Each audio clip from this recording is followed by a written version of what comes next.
우리도 다시 삽니다. 영원히 삽니다. 이 부활절에 이 부활의 소망, 기쁨이 여러분들 마음속에 충만케 되어지기를 바랍니다. 우리는 코로나19로 인하여서 세계적 위기를 맞았습니다. 2차 세계대전 이후 최대의 위기라고 그렇게 사람들이 말하고 있습니다. 의학이 가장 발달한 미국, 방역 수준이 최고 수준에 있는 미국이 흔들리는 걸 보면서 사람들이 굉장히 심각하다 그런 생각을 갖게 되었습니다. 그러나 어떤 면에서 우리가 현재 겪고 있는 이런 위기는 다음 단계로 넘어가는 또 다른 하나의 출발점이 될 수가 있습니다. 그렇기 때문에 정신을 바짝 차리고 우리가 잘 살펴보면서 위기 관리를 해야 됩니다. 국가가 위기에 처해졌을 때에 사람들의 말이 아니라 그 사람의 행동을 보면 누가 정말 나라를 사랑하는 사람인가 하는 것을 알 수가 있습니다.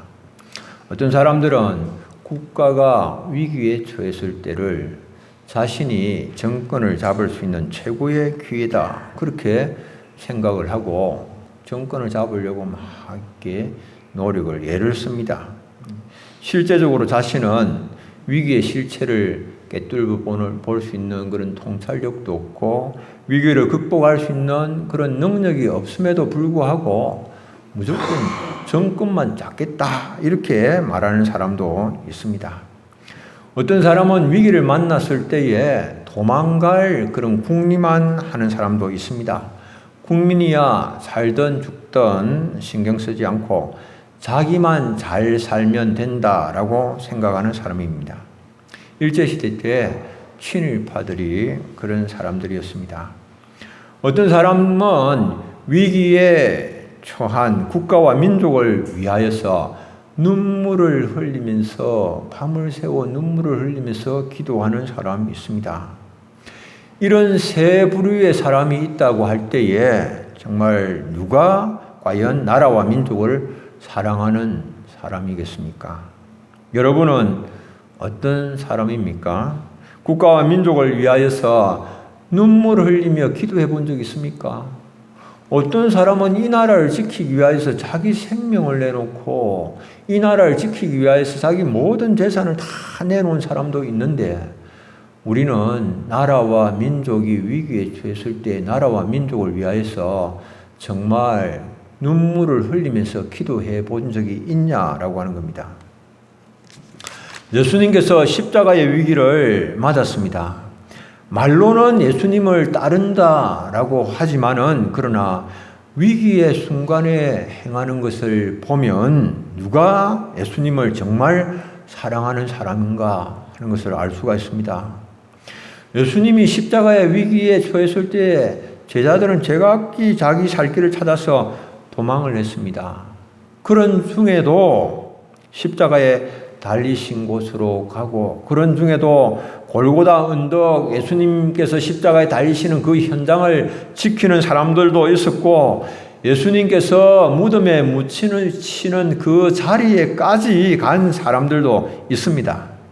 오늘 본문에 나타나는 여인들은 예수님의 무덤과 예수님께서 그 시체가 어떻게 그 시체를 두었는지 이런 것들을 보고 돌아가서 향품과 그리고 향유를 준비하여서 안식 후 첫날 무덤으로 향하여서 달려간 그런 사람들이었습니다. 말이 아니라 행동으로 주님을 얼마나 사랑하는가 하는 것을 나타내 보였습니다. 여러분들은 얼마나 주님을 뜨겁게 사랑하십니까? 말은 다 주님 사랑합니다. 그렇게 말을 하지요.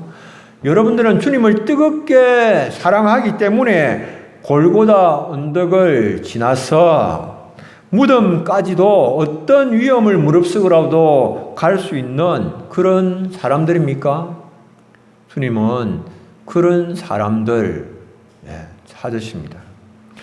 주님은 나를 사랑하는 자가 나의 사랑을 입으리라 말씀을 하셨습니다.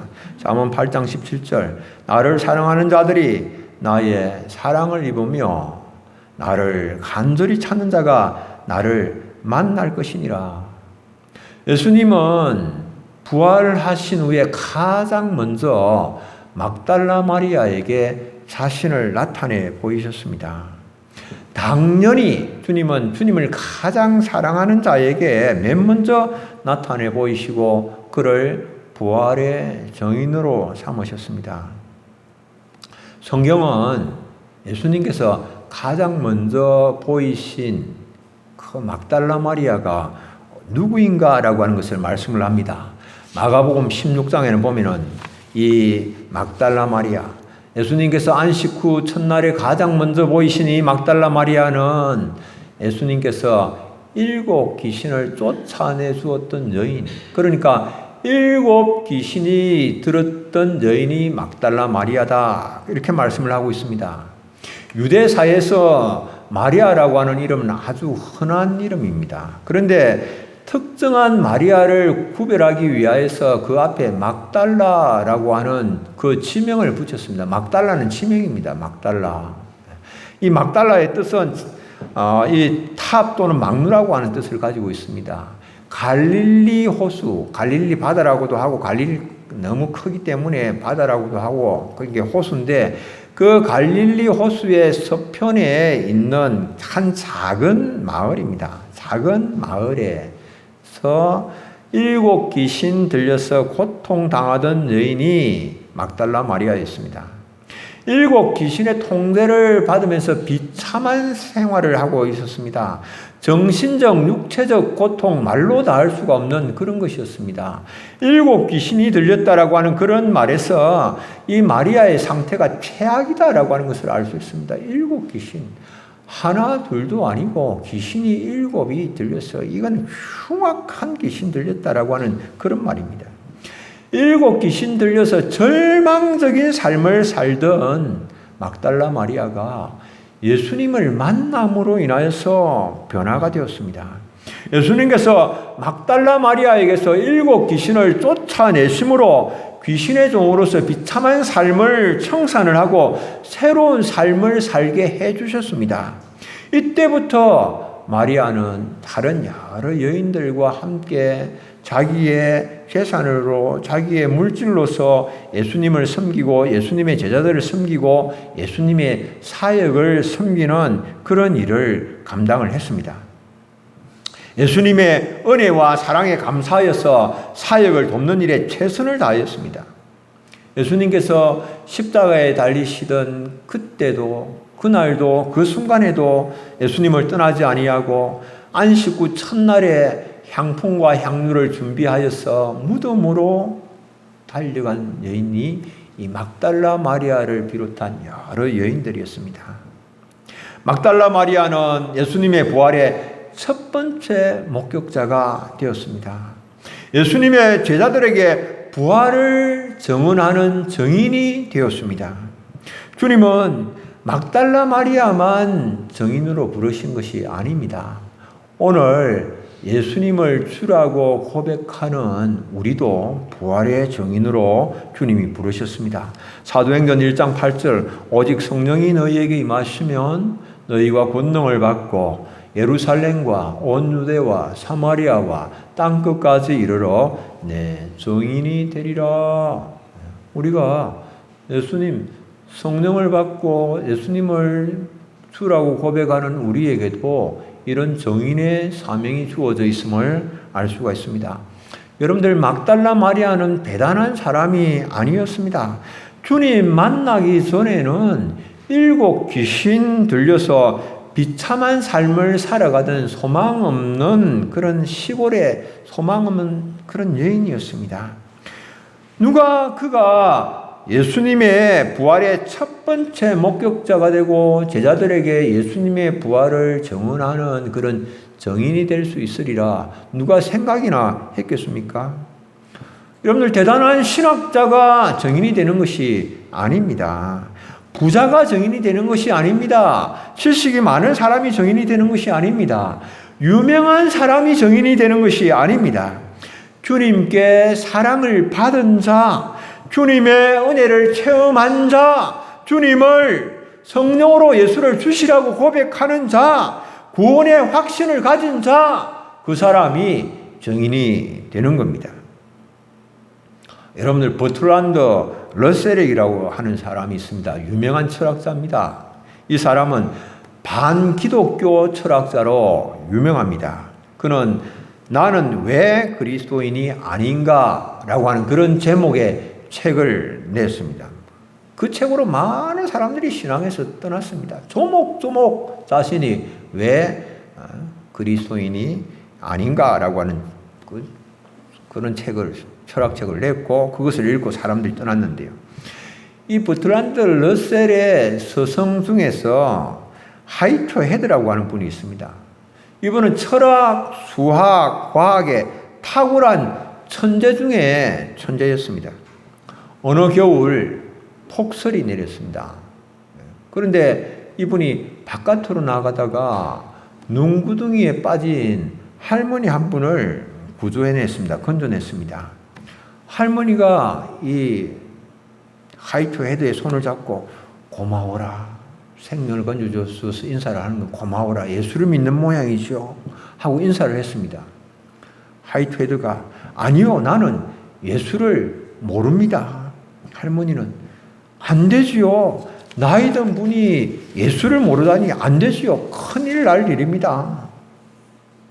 나는 눈구덩이에 빠져서 천국에 갈 줄 알고 찬송을 부르고 있었어요. 할머니가 그렇게 대답을 하는 겁니다. 이런 확신에 가득 찬 할머니의 모습을 보면서 하이트 헤드가 마음에 큰 충격을 받았습니다. 눈구덩이에 빠져서 죽을지도 모르는 그 상황인데 낙심치 아니하고 천국의 소망과 확신 가운데서 찬송할 수 있다라고 하는 이 사실이 너무나도 부러웠습니다. 자신은 말이 대학자지 진리에 대한 확신도 없었고 이름만 요란하지 자신의 영혼은 비어있다라고 하는 것을 깨달았습니다. 그리고는 영적인 갈급함을 느끼면서 곰곰이 생각하다가 할머니와 같은 신앙을 가지고 싶어서 교회에 등록을 했습니다. 그 교회 담임 목사님은 자기 교회에 이 나라에 대석하게 등록을 했다고 기분이 좋아졌습니다. 그래서 매주일마다 설교를 하는데 철학적인 설교를 했습니다. 철학을 이야기했습니다. 신학과 철학의 이야기, 이런 이야기를 계속 한 2달 정도 이런 철학적인 그런 설교를 합니다.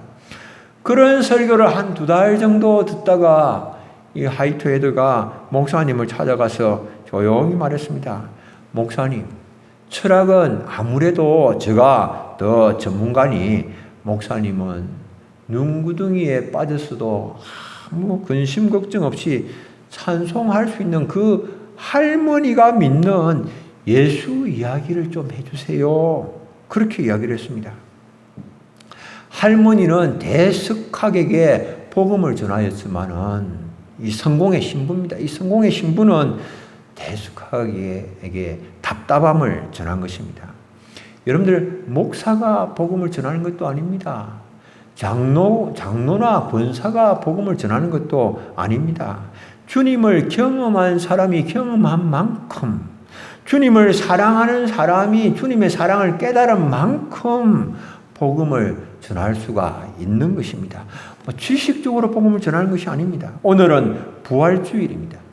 우리를 사랑하셔서 우리의 모든 죄를 담당하시고 십자가에 못 박혀 죽으셨다가 사흘 만에 다시 사신 주님의 사랑이 어떤 사랑인지를 깨닫고 우리는 이제 이 시대에 부활의 증인으로서의 삶을 살아야 됩니다. 주님의 사랑은 그러면 어떤 사랑일까요? 주님의 사랑. 우리가 주님의 사랑을 알아야 깨달아야 주님의 사랑을 전할 수가 있는데 주님의 사랑은 어떤 사랑입니까? 나를 위하여서 죽으시고 다시 사신 그 주님의 사랑은 어떤 사랑입니까? 첫 번째로 이 주님의 사랑은 끝까지 사랑하시는 사랑입니다. 주님은 우리를 사랑하셔서 죽기까지 사랑하셨습니다. 죽기까지 사랑하셔서 십자가를 지셨습니다. 자신의 생명으로 우리의 모든 죄값을 지불하셨습니다. 이것은 우리를 자신의 생명보다도 더 사랑하셨다라고 하는 말씀이지요. 주님을 향한 우리의 사랑은 어떻습니까? 주님을 향한 우리의 사랑은 에베소 교인들의 사랑과 같습니다. 에베소 교회는 주님을 사랑하기 때문에 수고했고, 주님을 사랑하기 때문에 인내했고, 거짓된 것을 드러내는 일에 열심이었습니다. 그러나 거기까지가 다였습니다.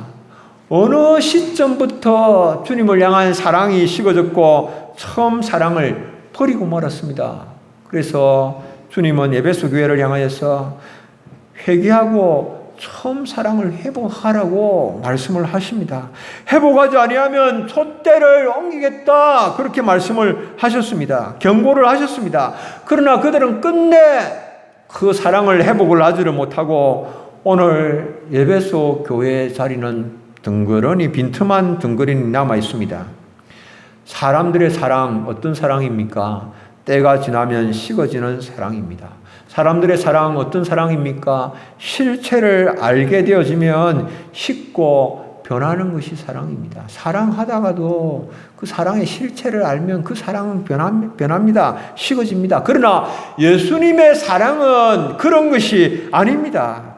예수님은 이 마지막 유월절을 보내실 때에 이미 세상을 떠나서 아버지께로 돌아가실 때가 이런 줄을 아셨습니다. 돌아가실 때가 되었지만 예수님의 사랑은 식지를 아니하였습니다. 요한복음 13장 1절, 유월절 전에 예수께서 자기가 세상을 떠나 아버지께로 돌아가실 때가 이런 줄 아시고 세상에 있는 자기 사람들을 사랑하시되 끝까지 사랑하시니라. 주님은 끝까지 사랑하십니다. 왜 주님이 끝까지 사랑하십니까? 제자들이 흠이었기 때문입니까? 아니죠. 주님은 제자들이 흠이었기 때문에 사랑하신 것이 아니었습니다. 제자들이 주님을 열심히 사랑하려고 하는 그런 마음이 있었기 때문에 주님께서 그들을 사랑하신 것이었습니까? 아닙니다.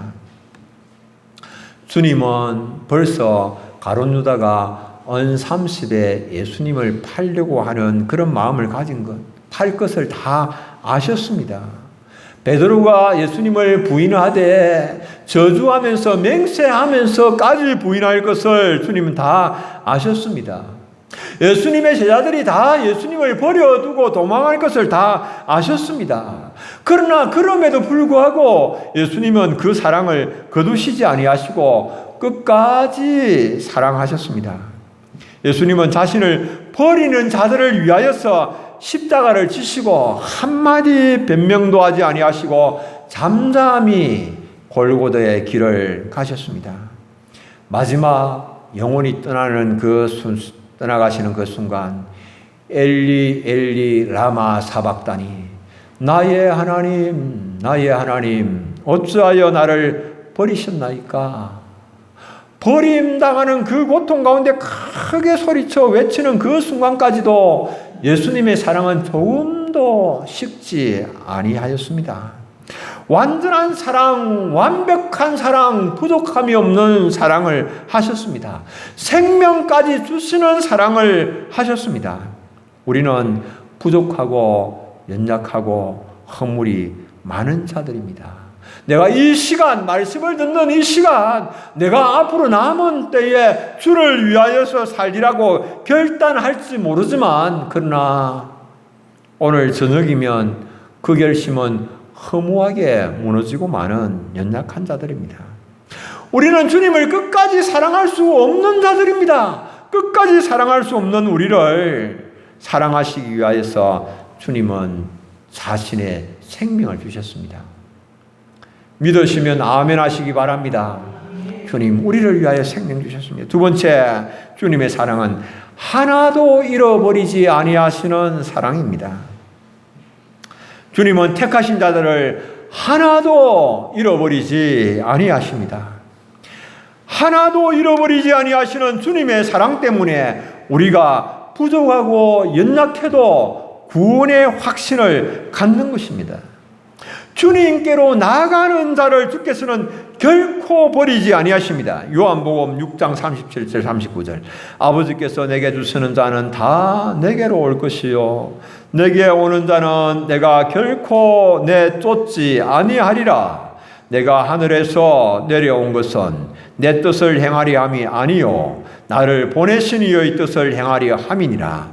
나를 보내신 이의 뜻은 내게 주신 자 중에 내가 하나도 잃어버리지 아니하고 마지막 날에 다시 살리는 이것이니라. 아멘. 하나도 잃어버리지 아니하시고 다시 살리시는 우리 주님의 사랑. 우리는 다 죄인입니다. 우리는 다 영적으로 무능력한 자입니다. 이것은 진실입니다. 변함없는 진리입니다. 구원의 소망을 전혀 가질 수가 없는 자들입니다. 내 자신을 볼 때에는. 그러나 전능하신 그 주님, 내가 하나도 잃어버리지 아니하고 마지막 날에 다시 살리시는 그 주님께서 우리의 구주가 되시기 때문에, 우리의 구주가 되셔서 우리의 구원을 이루실 것이기 때문에 우리는 마지막 순간까지 구원의 확신을 가지게 되어지는 겁니다. 빌립보 1장 6절 함께 한번 읽습니다. 너희 속에 착한 일을 시작하신 이가 그리스도 예수의 날까지 이루실 줄을 우리가 확신하노라. 아멘. 하나도 잃어버리지 아니하시는 주님의 사랑 안에서 구원의 확신 가운데에 복음 정인의 삶을 사시는 우리 교우님들 다 되시길 바랍니다. 세 번째, 우리 주님의 사랑은 변함없으신 사랑입니다. 변함없으신 사랑. 주님은 어저께나 오늘이나 영원토록 동일하십니다. 히브리서 13장 8절 우리 함께 한번 읽습니다. 예수 그리스도는 어제나 오늘이나 영원토록 동일하시니라. 아멘. 영원토록 동일하신 우리 주님, 우리를 향하신 사랑에 변함이 없습니다. 우리는 변치 않는 주님의 사랑 때문에 소멸되지 아니하고 멸망당하지 아니하고 오늘도 주님 앞으로 나왔고 궁극적으로 영원한 하나님 나라를 우리가 누리게 되는 것입니다. 말라기 3장 6절 나 여호와는 변치 아니하나니 그러므로 야곱의 자손들아 너희가 소멸되지 아니하느니라. 하나님은 변함없으신 사랑으로 자기 백성들을 결코 버리지 아니하시고 영원토록 보존하십니다. 이 사실 때문에 주님께로 오늘도 나올 수 있고 구원의 확신 가운데 우리가 살게 됩니다. 결론입니다. 나는 누구입니까?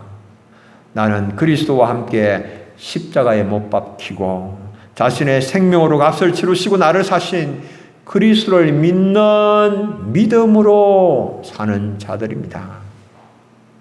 갈라디아 2장 20절 우리 함께 한번 읽겠습니다. 내가 그리스도와 함께 십자가에 못 박혔나니 그런즉 이제는 내가 사는 것이 아니요 오직 내 안에 그리스도께서 사시는 것이라. 이제 내가 육체 가운데 사는 것은 나를 사랑하사 나를 위하여 자기 자신을 버리신 하나님의 아들을 믿는 믿음 안에서 사는 것이니라. 아멘. 나는 이제 나를 사랑하사 나를 위하여서 자기의 생명을 값을 지불하시고 나를 사신 우리 주 예수 그리스도를 믿는 그 믿음 안에서 사는 자들입니다. 여러분들, 이 믿음 안에서 사는 사람들은 얼마든지 이 믿음 안에서 우리가 그리스도의 그 사랑을 깨달는 만큼 자라갈 수 있고 성장해 갈 수가 있는 겁니다. 코이의 법칙이라는 것이 있습니다. 코이는 일본어로 잉어를 일컫는 그런 단어입니다.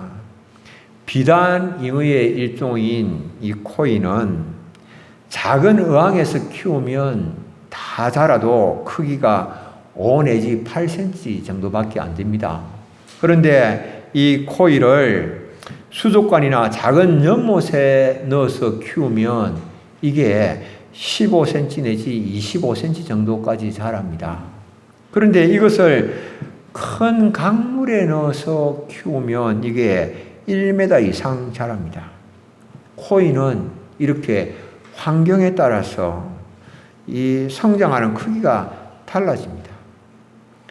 여러분들, 우리가 그렇습니다. 우리가 우리 자신의 주인 되시는 이 주님, 우리를 사랑하는 그 주님, 그분의 사랑을 경험하는 만큼, 깨달는 만큼 내 삶이 달라지는 겁니다. 우리가 어떤 환경에서 성장하느냐에 따라서, 우리가 어떤 생각으로 우리가 살아가느냐에 따라서 그렇게 달라지는 그런 것입니다. 주님의 사랑, 어떤 사랑입니까? 주님의 사랑은 나를 끝까지 사랑하시는 사랑이요, 하나도 잃어버리지 아니하시는 사랑이요, 변함없으신 사랑. 이 주님의 사랑의 깊이와 넓이를 알게 되어질 때에 내 삶이 놀랍게 변화가 되어집니다. 내 삶에 아무 걱정, 두려움 없습니다. 지금까지 살아왔던 그런 삶과 전혀 다른 태도로서 살아갈 수가 있는 것입니다. 주님을 사랑하며 섬기는 일이 마냥 기쁘고 즐겁지만 않을 수도 있습니다. 때로는 힘들기도 하고 때로는 두려운 순간을 만날 수도 있습니다. 그러나 주님을 사랑하는 마음을 가지고 있다면 모든 어려움을 극복할 수 있습니다. 어떤 것도 문제가 되지 않습니다. 예수님 무덤으로 향하여 달려가던 여인들은 누가 우리를 위하여서 무덤에서 돌을 굴려줄 수 있으리요, 그렇게 염려했지만은 무덤에 가니까 벌써 돌은 다 굴러져 있었습니다. 문은 열려 있었습니다. 힘이 큰 돌, 자신들의 힘으로 옮길 수 없는 그런 돌이었기 때문에 염려했지만은 벌써 문은 열려 있었고 어떤 문제도 없었습니다. 주님께서 다 천사를 보내셔서 다 돌을 옮겨 놓으셨습니다. 여러분들, 앞으로 살아갈 때 주님을 사랑하는데, 우리의 이웃을 사랑하는데, 형제를 사랑하는데 어떤 어려움이 있다 할지라도 두려워하지 마시고 주님께서 우리를 사랑하신 것처럼 그렇게 사랑하시고 몸된 교회를 세워나가시는 우리 모든 교우님들 다 되시기를 바랍니다. 우리 함께 찬송하겠습니다. 144장으로 찬송합니다. 예수 나를 위하여.